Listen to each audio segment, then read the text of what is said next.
E aí, meu amigo, tudo certo? Hoje falaremos sobre o paredão rubro-negro, mas primeiro falaremos sobre a análise dos erros do Flamengo contra o Atlético Mineiro. Então, sem mais delongas, vamos lá. O Flamengo viveu uma eliminação dolorosa na Copa do Brasil. E segundo a análise publicada pelo GE, a queda diante do Atlético Mineiro pode ser explicada por uma sequência de 7 erros cometidos ao longo dos dois confrontos. Cada detalhe teve seu peso e, somados, construíram o roteiro da desclassificação que ainda repercute nos bastidores do clube carioca. O primeiro erro apontado foi a demora em acionar os reforços. Embora Saul Ñíguez, Emerson Royal e Samuel Lino estivessem à disposição de Filipe Luís, eles começaram no banco e só foram acionados no segundo tempo do jogo de volta. Jorge Carrascal foi o único reforço que não esteve disponível para essa partida. A entrada tardia desses jogadores, que chegaram com status de solução, comprometeu a tentativa de mudança de cenário. Mesmo com a qualidade que carregam, o tempo em campo foi curto para causar o impacto necessário.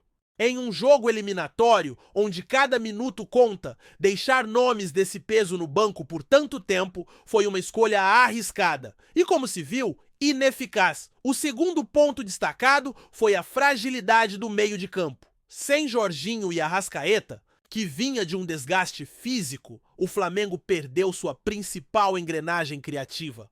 A comissão técnica apostou em Matheus Gonçalves como armador, improvisando o jovem na função de articulador, o que não deu certo. O time sentiu a ausência de um cérebro no setor central.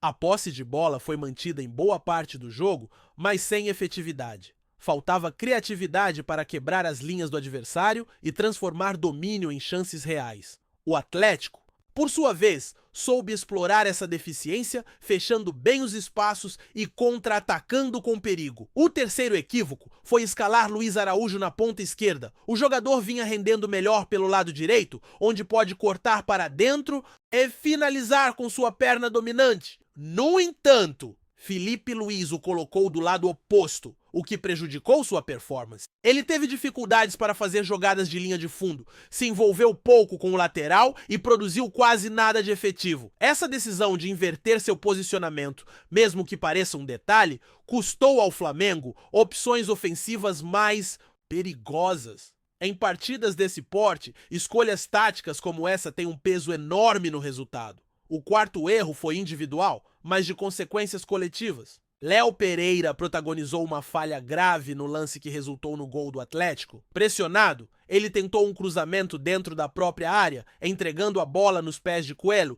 que não desperdiçou a chance. Foi uma decisão errada em uma zona do campo onde o risco é altíssimo. Em jogos de mata-mata, esse tipo de erro técnico costuma ser fatal, e foi.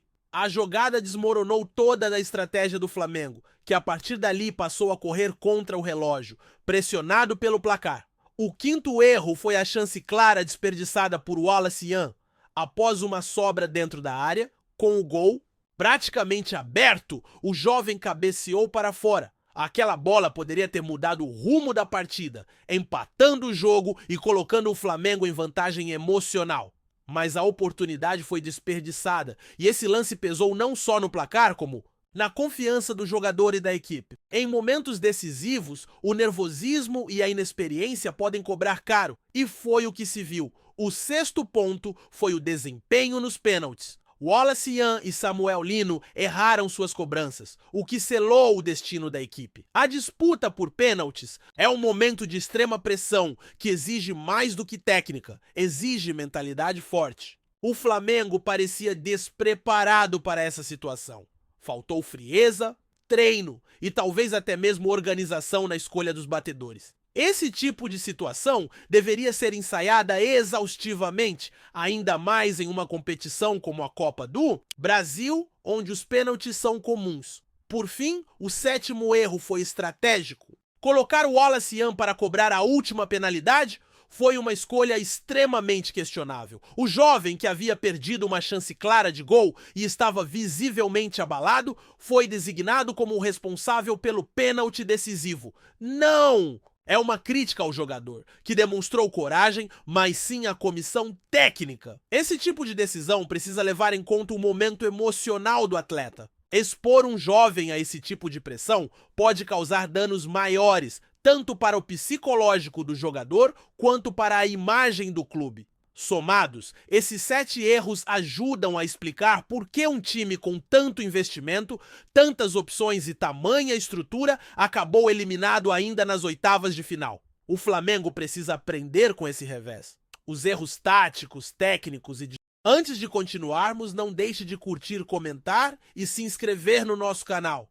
Isso é muito importante, pois fortalece a corrente rubro-negra, fazendo nosso Mengão cada vez maior e mais forte. O Flamengo segue atento ao mercado de transferências e entre os movimentos mais comentados dos bastidores rubro-negros está o interesse no goleiro Gabriel Brazão, atualmente no Santos. A necessidade de reforçar o setor se intensificou após a saída de Matheus Cunha e diante da oscilação de Rossi em momentos decisivos. A diretoria, liderada por José Botto, estuda possibilidades para aumentar a concorrência na posição. E o nome de Brazão aparece com força. Gabriel Brazão é visto como uma peça promissora, com potencial de assumir a meta do Flamengo, não apenas como reserva imediato, mas até como protagonista em médio prazo. Jovem, com experiência internacional e uma temporada sólida pelo Santos, o goleiro tem chamado atenção não só pela qualidade técnica, mas também pelo seu equilíbrio emocional e postura madura em campo. Não à toa, virou um dos destaques defensivos do Brasileirão. No entanto, mesmo diante do interesse rubro-negro, a negociação encontra um obstáculo considerável: o próprio Santos. A equipe da Vila Belmiro enfrenta um momento difícil no campeonato. E Brazão é peça-chave no elenco. Internamente, há a compreensão de que abrir mão do goleiro agora enfraqueceria o time em uma fase crítica. A diretoria santista enxerga o atleta como fundamental para evitar riscos maiores e, por isso, qualquer saída imediata é tratada com grande resistência. E eu entendo perfeitamente essa postura. Se você é um clube que luta para se estabilizar e tem um dos goleiros mais regulares da competição, é natural fazer de tudo para mantê-lo. Liberar o jogador para um rival direto, como o Flamengo, só aconteceria em caso de uma proposta realmente irresistível. E até o momento, os valores apresentados não atingem esse patamar.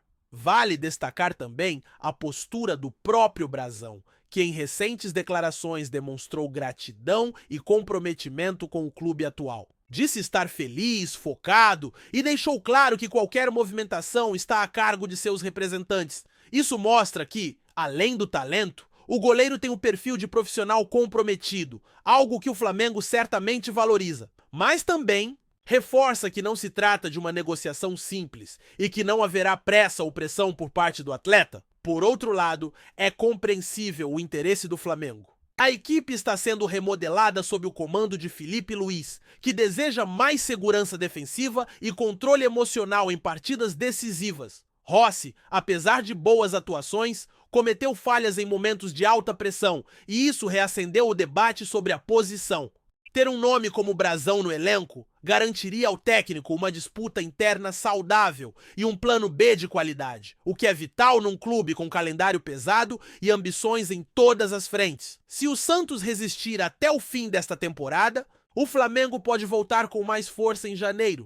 Nesse cenário, haveria tempo para costurar um acordo sem prejudicar a temporada do time paulista e ainda planejar a integração do goleiro ao elenco rubro-negro desde o início da pré-temporada. A diretoria flamenguista já demonstrou em outras ocasiões que sabe esperar o momento certo. Foi assim com jogadores como Ayrton Lucas, Arrascaeta, Pedro e outros nomes que chegaram após negociações longas e cuidadosas. Eu, sinceramente, vejo com bons olhos esse movimento do Flamengo. Buscar um goleiro jovem com bom desempenho recente e potencial de crescimento é pensar também no futuro.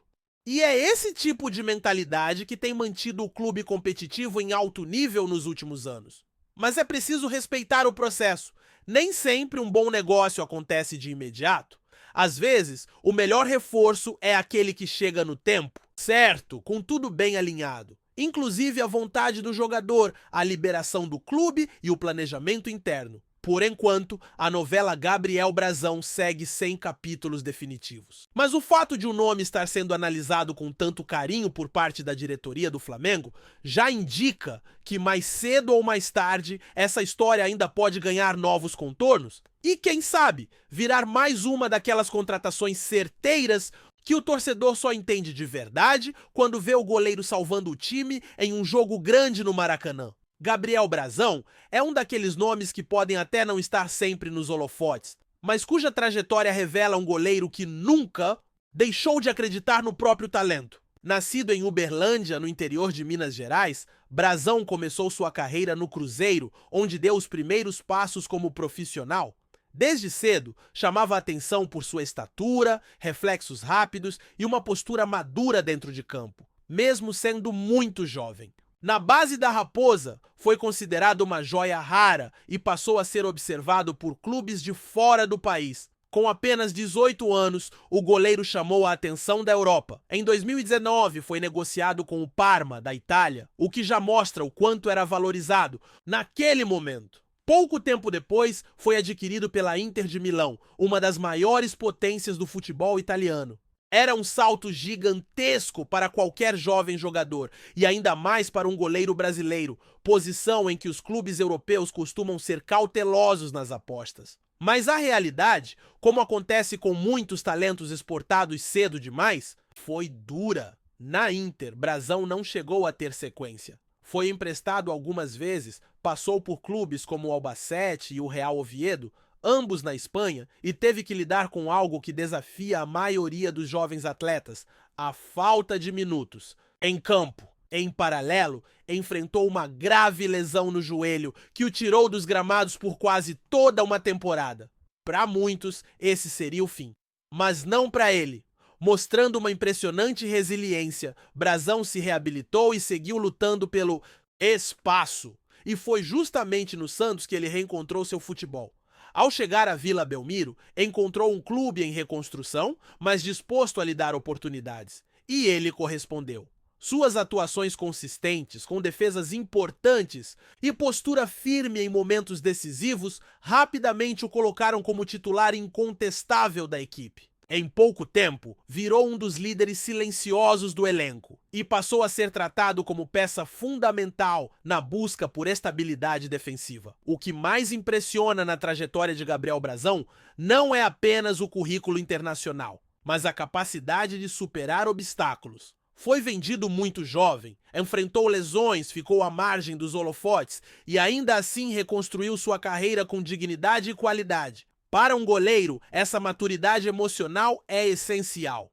E ele demonstrou isso em cada jogo, com serenidade, leitura de jogo e reflexos apurados. Além da história nos clubes, Brazão também tem passagens importantes pela seleção brasileira de base. Defendeu o Brasil no Mundial Sub-17 e foi convocado para o Sub-20, onde também deixou boas impressões. Sempre foi visto como um nome com potencial para o futuro, especialmente por sua imposição física e capacidade técnica.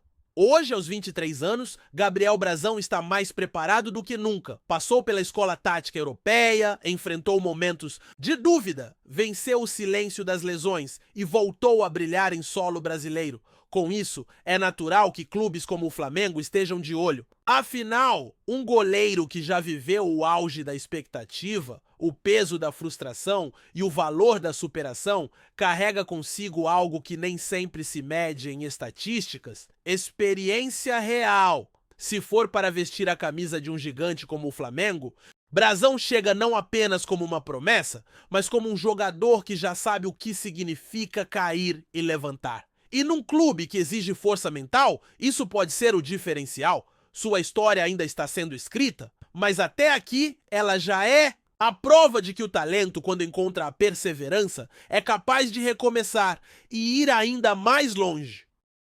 Então é isso, meu amigo. Essas foram as notícias do Mengão. Ficamos por aqui. Um forte abraço e saudações rubro-negras.